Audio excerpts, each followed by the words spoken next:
We're broadcasting live direct from our studios in Moscow. This is RT International. I'm Sean Thomas. Certainly glad to have you with us. Now, a camera crew from our sister channel, RT Arabic, has narrowly avoided being hit by shelling while filming in the Donetsk region. Earlier this evening, we got this footage in from the scene.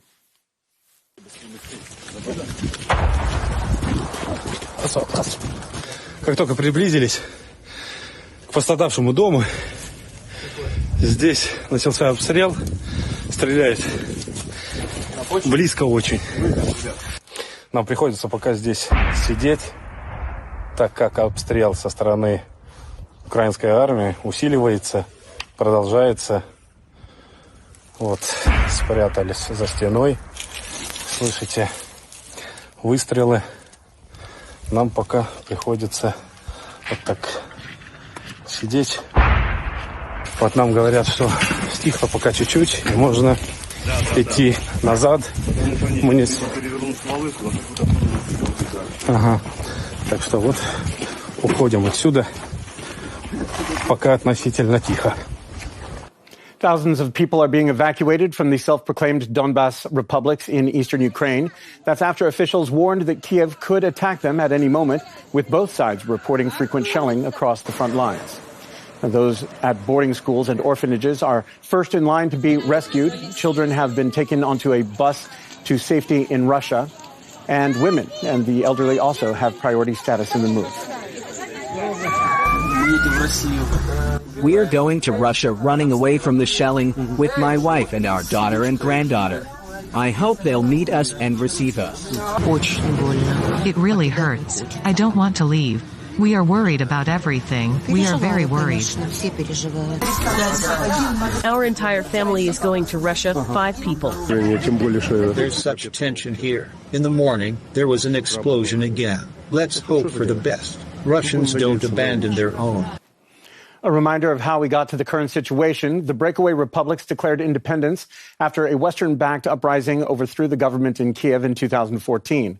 That marked the beginning of an ongoing conflict with nearby Kiev-controlled territories, Donetsk and Lugansk. They are in eastern Ukraine on the border with Russia's Rostov region, where evacuees are now being taken. Many hope that they can one day return to their homes without the constant threat of shelling.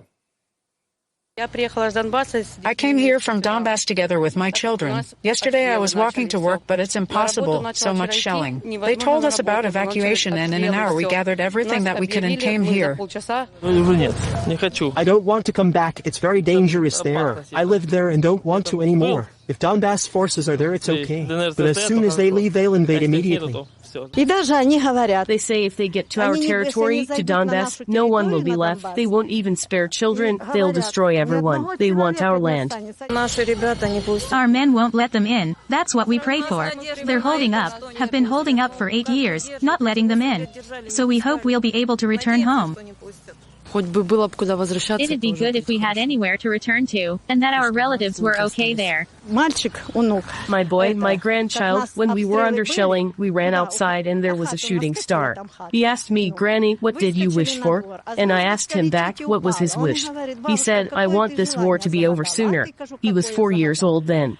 I said I wish the same thing, yet the war has been going for 8 years now. More than 20,000 people have already been evacuated from the self-proclaimed Donetsk and Lugansk republics to southern Russia since the rescue operation began on Friday. RT's Don Corder is at one of the locations the evacuees are being brought to. The Russian region of Rostov is under a state of emergency, and the authorities have set up zones all over the region to accommodate the expected 700,000 evacuees coming from the Donbass region of eastern Ukraine. And one of the things that the region's governor asked was for the owners of hotels in the region to help out in the accommodation process. And as you can see here, this hotel that we're staying in is no exception. Behind me, you can see a number of evacuees from the Donbass region that have already made their way into Rostov. They're right now checking into the hotel, and there's another part of the hotel where they're already trying to give monetary compensation to these people that are coming to Russia as evacuees. They don't know how long they're going to be here. They don't know what's going to happen, if there's going to be a Ukrainian invasion or not.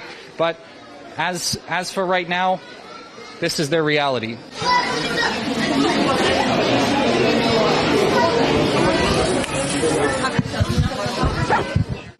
4 of us arrived here, me, my nephew, his wife and their son. I left my house, set my dog free, let the cat out of the house, abandoned my own house and left. My nephew, he's the same. Everyone left their homes because it's very scary there. We traveled the whole night and day. The queues are terrible, moving only 10 meters an hour. Kilometer-long queues, buses with kids standing there. In our village, there is constant shelling. We decided to leave because a missile landed at our apartment building entrance. Would you have wanted this for your child? Would you? I also don't want this for neither of my grandchildren, nor... Do you know how heads get blown off before parents' eyes? No? And we know how parents hid their 3 children in a bathroom and they all got blown there. You don't know this. I'm so far from politics. I don't think anything about it. I just want to leave. Meanwhile, the first train from Lugansk to Russia since 2014 has brought evacuees to safety.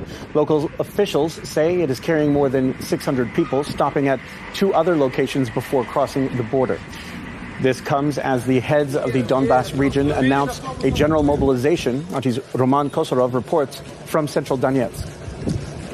Over the last couple of days, actually, the situation on the front line had indeed intensified. We've been hearing the sounds of shelling throughout the city of Donetsk, and of course the rest of the self-proclaimed People's Republic was shelled as well. It was all happening on the front line. A representative of the People's Militia of the self-proclaimed People's Republic said that Ukraine is ready for a full-scale war. Just on Friday night, there was a blast right in the center of the city when a car was blown up, a car belonging to the head of the People's Militia. When I arrived on the scene, there were engineers working. There were other cars parked nearby, and we had to be very careful while working there. Also, it's the center of the city. Of course, a lot of civilians walking around, but thankfully no one was hurt.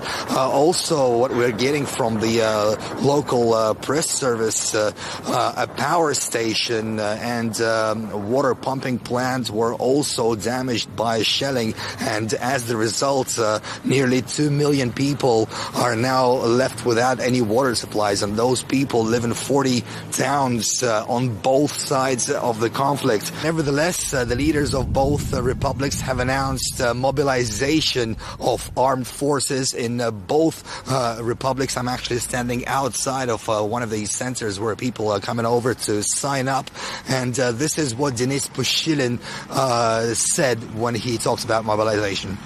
No matter what scenario develops, we will be able to fend off Kiev's aggression. We must unite all our efforts. I urge my fellow countrymen who are in reserve to come to the military commissariats. Today I signed a decree on general mobilization. I ask all men of the Republic who are able to hold a weapon in their hands to stand up for their families, their children, wives, and mothers.